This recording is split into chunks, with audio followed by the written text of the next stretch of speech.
നമസ്കാരം. ഇപ്പോൾ auto immune diseases സർവ്വസാധാരണമായിക്കൊണ്ടിരിക്കുകയാണ് അല്ലേ?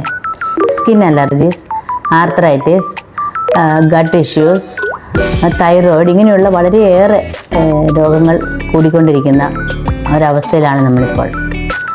കുറേയൊക്കെ നമ്മൾ ഭക്ഷണത്തിൽ ശ്രദ്ധിക്കാൻ ശ്രമിക്കുക. ഒന്നാമതായി ഗോതമ്പിൻ്റെ ഉൽപ്പന്നങ്ങളും പരമാവധി ഒഴിവാക്കാൻ ശ്രമിക്കുക. റിഫൈൻഡ് ആയിട്ടുള്ള പൗഡറുകൾ അധികം ഉപയോഗിക്കാതിരിക്കുക. റിഫൈൻഡ് സോൾട്ട് കഴിവതും ഒഴിവാക്കുക. അതിന് പകരമായി നാച്ചുറൽ സീ സോൾട്ട് ഉപയോഗിക്കുക. അതുപോലെ പിങ്ക് സോൾട്ടും കുറേയൊക്കെ ഉപയോഗിക്കാവുന്നതാണ്. വെജിറ്റബിൾ ഓയിൽസ് പരമാവധി കുറയ്ക്കുവാൻ ശ്രമിക്കുക.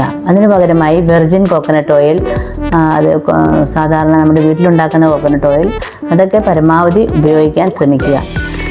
പിന്നെ നമ്മൾ ചെയ്യേണ്ടത് ബേക്കറി ഐറ്റംസ് നന്നായിട്ട് ഒഴിവാക്കുക. ഇങ്ങനെയുള്ള കുറച്ച് കാര്യങ്ങളൊക്കെ ശ്രദ്ധിക്കുവാൻ ശ്രമിക്കുമല്ലോ.